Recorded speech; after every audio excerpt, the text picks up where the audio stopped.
안녕하세요. 엊그제 예물 때문에 파혼한 30대 여성입니다.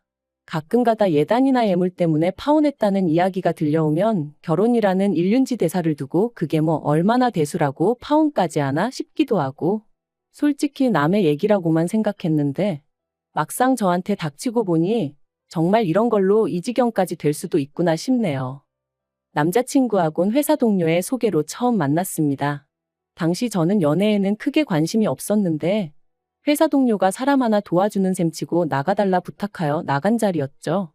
그리고 나중에서야 알게 된 게 회사 동료가 야구인가 뭐를 보러 가는데 그게 티켓팅하기가 엄청 힘든 거였대요. 그런데 그걸 제 남자친구가 도와줘서 감사의 뜻으로 소개팅을 해주기로 했었다나 어쩐다나요. 회사 동료는 그게 무슨 재밌는 이야깃거리라도 된다는 듯이 저에게 떠들어댔지만 솔직히 저는 그 이야기를 들었을 때 기분이 그다지 좋지만은 않았어요. 뭐랄까, 저랑 회사 동료가 그렇게 가까운 사이도 아니었는데 뭐 그래도 어쨌든 소개팅 자리에 나갈 때만 하더라도 그런 이야기까지는 몰랐으니까요. 아무튼 그렇게 약속 시간에 맞춰 나갔는데 남자친구가 먼저 나와 있었습니다. 깔끔한 차림새에 약간 긴장한 듯한 표정이 왠지 호감이 갔어요.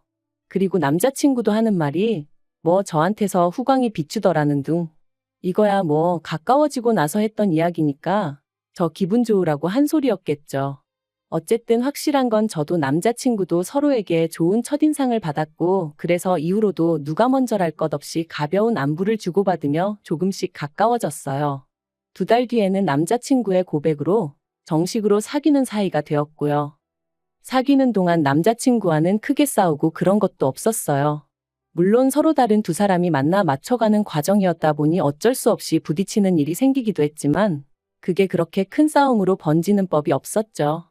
특히나 저는 매사가 좋은 게 좋은 거라는 생각에 정말 제가 고집하는 한 가지가 아니라면 대부분의 것들은 상대 의견에 따라주는 편이었거든요.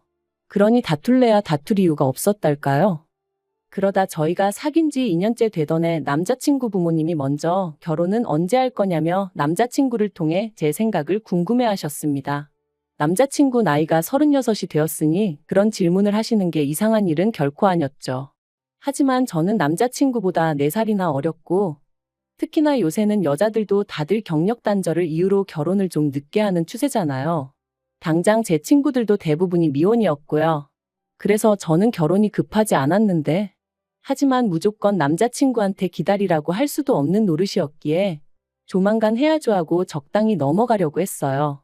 그런데 남자친구 말이 어머님께서 만약에 결혼 생각이 없는 거면 차라리 헤어지라고 하셨다는 거예요.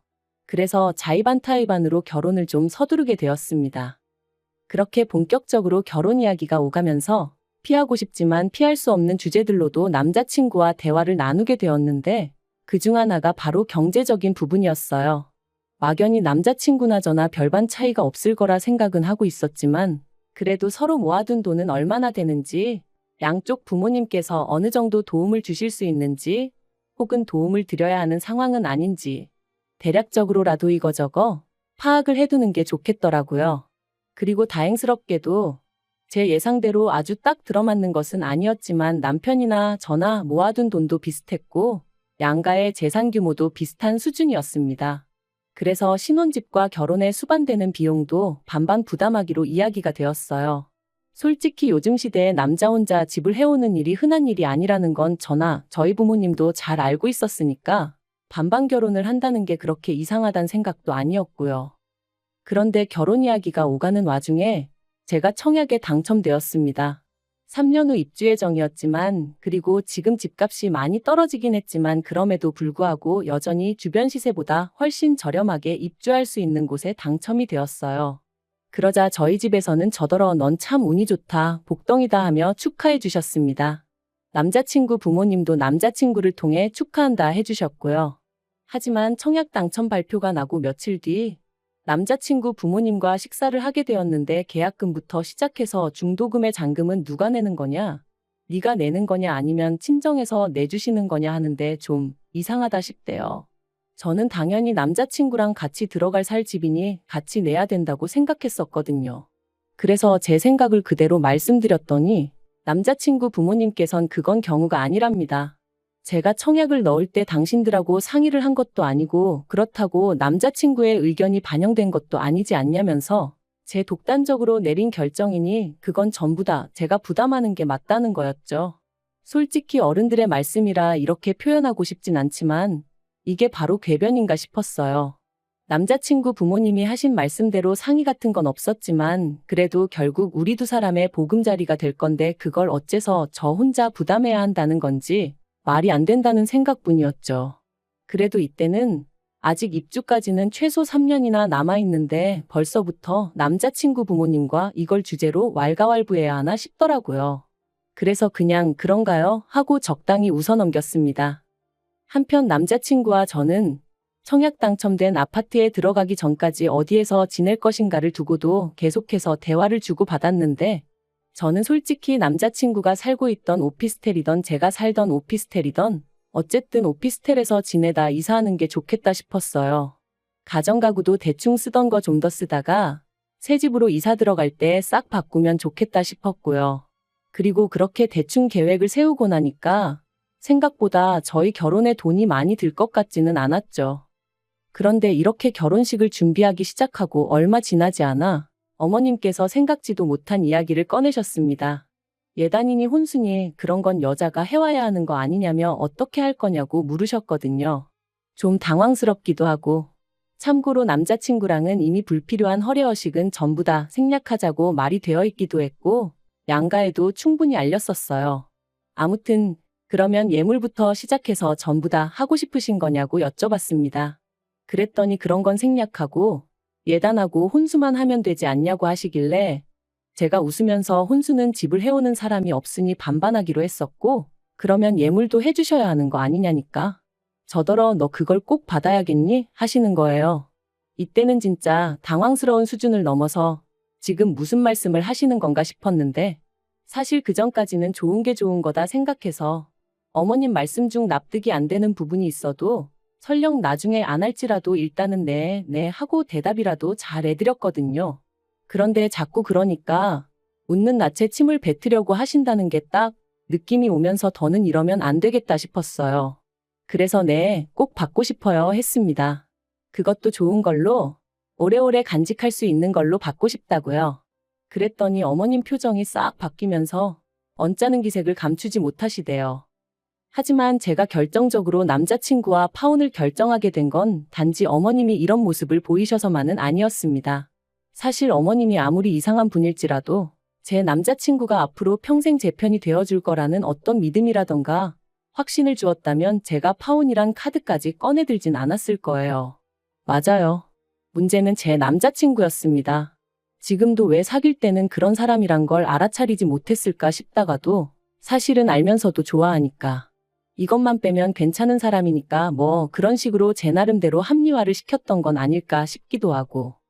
예단이니 뭐니 결국 어머님께선 저희 뜻대로 하라고 한 발 물러나셨어요. 하지만 이미 저희 부모님도 상황을 어느 정도 아시게 되면서 특히나 이번엔 저희 어머니가 영 찜찜해하셨습니다.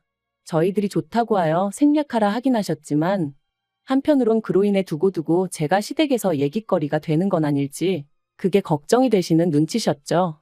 까놓고 말해서 집에 아예 돈이 없는 것도 아닌데 괜히 아무것도 안 해보냈다가 제가 미움이라도 사면 어쩌냐면서요. 그리고는 며칠 뒤 부모님이 고민해 보셨는데 그러면 다른 건 그렇다 치고 차를 한 대 사주고 싶다 하셨습니다. 저는 이미 잘 끌고 다니는 차가 있는데 무슨 차냐고 필요 없다 했지만 그거라도 해줘야 마음이 편할 것 같다 하시면서 제 남자친구는 차가 없으니 둘이서 한 대씩 탄다고 생각하면 어떻겠냐 하시더라고요. 그리고 저는 그동안 차가 없어 불편하다, 자존심 상한다며 속상해하던 남자친구의 모습이 떠올랐고 그래서 결국은 받겠다 했어요. 차가 한 대 더 생기면 남자친구가 얼마나 좋아할지 상상하니까 제 기분까지 좋아졌었거든요. 바로 다음날 남자친구에게 소식을 전하니 아니나 다를까 좋아서 어쩔 줄 모르더라고요. 사실 꼭 그런 것은 아니었는데 남자친구는 거의 저희 부모님이 사주시는 차가 자기한테 주는 선물 정도로 생각하는 것 같았어요. 그리고 저는 잠깐 갈등하다가 그냥 그렇게 생각하게 내버려 두기로 했죠. 어차피 결혼하고 나면 네 거 내 거가 뭐 그리 중요한가 싶었으니까 그걸 굳이 이름표 붙여놓듯 할 필요는 없을 거다 싶었거든요. 아무튼 그래서 바로 딜러샵 여기저기 가보고 예산이 5천만 원 안팎이었기에 그 선에서 남자친구 의견을 거의 100% 반영하여 차를 골랐습니다. 정말 제 취향이라곤 쥐꼬리만큼도 반영되지 않았지만 그래도 남자친구 입이 귀에 걸린 걸 보니 그래, 좋은 게 좋은 거지 하게 되더라고요. 그런데 어떻게 보일지 모르겠지만 누군가는 제가 이상한 거라고 할 수도 있을 테지만 차 가게야까지 하고 온 날 문득 그래도 저희 부모님은 이렇게까지 신경을 써주시는데 남자친구도 그렇고 남자친구 부모님도 그렇고 어쩜 이리 조용하지 싶은 거예요. 솔직히 뭐 양복 한 벌 해주고 이러는 수준이 아닌데 이 이야기가 남자친구 부모님 귀에 안 들어갔을 리가 없는데 싶은 게 그래도 처음엔 서운한 마음을 감추고 무슨 이야기가 나오겠거니 하고 기다렸어요. 그런데 하루하루 시간이 가고 어느덧 청첩장까지 나왔는데도 정말 저 뭐 필요한 거 없냐고 묻는 사람은 저희 부모님하고 제 친구들밖에 없었습니다. 그러니까 하루는 갑자기 너무 서럽기도 하고 속도 상하고 그래서 자존심을 내려놓고 남자친구에게 나도 뭐 하나 받고 싶다고 했어요. 그랬더니 남자친구가 뭐가 필요하냐면서 화장품? 이러고 묻는데 짜증이 확 나는 거예요. 남자친구 입장에선 어쨌든 저희 부모님이 차를 해줬다고 생각하고 있었으면서 저한텐 기껏 물어보는 게 화장품이냐니. 그래서 아니, 나도 결혼 선물 받고 싶다고 그랬습니다. 당신은 우리 부모님한테 차를 받았으니까 나도 그 정도까지 비싼 건 아니어도 좋은 선물 하나 받고 싶다고요. 그랬더니 남자친구가 잠깐 생각에 잠긴 표정을 하더니 뭐가 필요한데? 하고 물어보대요. 그래서 나는 주얼리 한 세트를 받고 싶다고 했어요. 꼭 다이아가 아니어도 되지만 좋은 브랜드로 평소에 회사고 어디고 자주 하고 다닐 수 있는 걸로 말이죠. 그랬더니 그런 건 얼마나 해? 한 100만 원 하나? 하면서 종로 가서 사면 되냐는데 슬슬 속에서 왜인지 짜증이 올라오는 걸 꾹 눌러 참으며 종로는 브랜드는 아니라고 나는 누가 들어도 알만한 브랜드에서 사고 싶다고 했어요. 그랬더니 남자친구도 좀 짜증난다는 표정으로 그런 건 나중에 되팔 때 브랜드 값은 하나도 못 받아 그러는 거예요. 어이가 없어서 아니 결혼 선물로 받는다는데 왜 되판다는 이야기가 나오냐고 따졌습니다. 그러자 남자친구가 예를 들면 그렇다는 거라면서 그만큼 브랜드는 그냥 이름표일 뿐이라고 중요한 건 퀄리티를 따져야 하네 어쩌네. 솔직히 이미 그때 마음이 정말 많이 상했어요. 자기 차 사러 갈 때는 예산 초과라고 해도 괜히 외제차까지 보러 다니면서 거들먹거리던 인간이 정작 제가 브랜드 주얼리를 받고 싶다니까 거품이 어떻고 허영이 어떻고 해 되는 게 어이가 없었죠. 게다가 처음 들어간 매장에서 제가 한 세트를 골랐는데 그게 300만 원이 좀 넘었어요. 그리고 참고로 제 한 달 월급이 400 이상이니 저는 그게 저한테 과분하다고는 생각하지 않았습니다. 막말로 제 돈으로 산다고 못 살 것도 아니었다는 얘기예요. 하지만 기왕이면 남자친구나 남자친구 부모님한테 받고 싶었어요. 결혼 선물이란 의미로요. 그런데 남자친구가 직원들도 다 보는 앞에서 입을 떡 벌리고는 이 조그만한 게 귀걸이는 하고 나면 머리카락에 가려져서 잘 보이지도 않는데 이렇게 비싸냐면서 저한테 진짜 갖고 싶은 거야? 그냥 주변 여자들이 하니까 사고 싶은 건 아니고? 잘 생각해봐 막 그러는 거예요. 그러니 제가 얼마나 창피했겠어요. 진짜 쥐구멍이라도 있으면 숨고 싶다는 게 이런 거구나 싶었죠. 결국 도망치듯 매장을 빠져나왔는데 눈물이 펑펑 나더라니까요. 저희는 그 길로 카페에 들어갔고 대화를 나누기 시작했습니다. 남자친구는 저더러 잘 생각해보라면서 300만 원이 결코 적은 돈이 아니라며 저더러 너는 예뻐서 1,000원짜리를 해도 1,000만 원짜리로 보인다는 개소리를 하더라고요. 그래서 제가 그래 300만 원은 결코 적은 돈이 아니지 하며 안 받겠다 했습니다. 그리고는 대신 차도 계약 취소하고 없던 일로 해야겠다고 했어요. 그랬더니 남자친구 눈이 정말 휘둥그레지면서 그게 무슨 소리냐 언성을 높이더라고요. 지금 그거 주얼리 안 사준다고 치사하게 이러는 거냐면서 이럴 거면 가서 사 이러는데 막말로 기분 다 잡쳤는데 제가 무슨 어린애도 아니고 사탕 하나 물려주면 가만히 있고 그런 게 아니잖아요. 그래서 됐다고 생각해보니 내가 문제였다고 그랬습니다.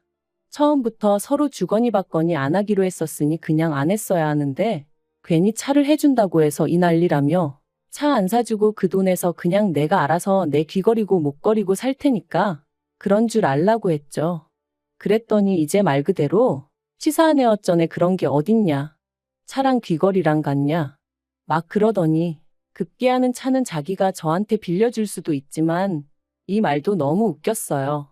우리 부모님이 사주는데 지가 왜 나한테 빌려줄 수도 있다고 그러는 건지.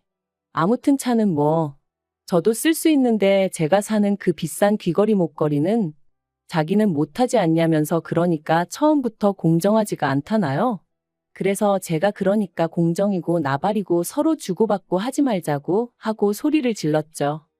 그리고 집에 돌아왔는데도 어째서인지 분한 마음이 가라앉지를 않았습니다. 나를 뭘로 보고 내가 무슨 호구도 아니고. 그런데 그때 남자친구한테 전화가 왔어요. 자기가 생각을 해봤는데 일단 미안하다더니 어머님 아버님하고도 얘기를 했다면서 어머님이 주얼리 세트를 해주시겠다 하셨다나요. 그리고 그땐 저도 또 속없이 화가 좀 풀리는 기분이었죠. 그래서 그래, 그럼 언제 사러 가? 하고 물으니 단 조건이 있다면서 어머님 아는 분이 하시는 금은방에 가야 된답니다. 가서 제가 갖고 싶은 주얼리 세트 사진을 보여주면 거기 주인분이 최대한 비슷한 걸 찾아주신다고 하셨다나요. 이제 거기서 제가 완전히 소위 폭발을 한 거예요. 진짜 남자친구도 그렇고 어머님도 그렇고 사람을 뭘로 보고 이러나 싶은 게. 그래서 제가 다 때려치자 했습니다. 도대체 나를 뭘로 보고 이런 소리를 하는 건지 모르겠지만 나는 더는 못 참겠으니 결혼이고 뭐고 다 때려치자고요. 그랬더니 남자친구가 사람들한테 물어보래요. 300씩이나 하는 주얼리를 안 사준다고 파혼하자는 여자가 있다고 하면 사람들이 욕할 거라면서요. 그래서 저도 너야말로 사람들한테 물어보라 했습니다. 5천만 원짜리 자동차를 선물로 받으면서 300만 원짜리도 안 사주려고 했더니 파혼당했다고 한번 주변 사람들한테 말을 해보라고요. 그랬더니 남자친구가 씩씩거리기만 하고 더는 아무 말도 못하대요.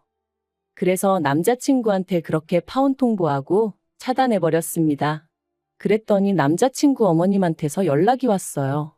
하신다는 말씀이 그러지 말고 대화로 잘 풀어야지. 당신이 살아보니까 그까짓 거 귀걸이 목걸이 그런 거 안 해도 아무 불편한 거 없다면서. 아직 제가 어려서 그렇지. 나중에는 그 돈 아끼기를 잘했다 하는 때가 올 거라나요? 그래서 어머님한테 이런 전화 하지 마시라 불편하다 그랬네요. 사실 더 심한 말도 퍼붓고 싶었지만 그래도 어른이시고 괜히 제가 한마디 잘못하면 저희 부모님이 가정교육을 어떻게 시킨 거냐 어쩌냐 운운하실 게 뻔해서 말을 아꼈어요. 그리고 지금도 그때를 생각하면 그래서 분하기도 하지만 동시에 잘했다 참는 자가 이기는 거다 싶기도 해요. 정말이지 이런 식으로 파혼하게 될 줄은 몰랐기에 쪽팔리고 남사스럽지만 그래도 이혼보단 파혼이 낫다 하니 그걸 위로 삼으렵니다.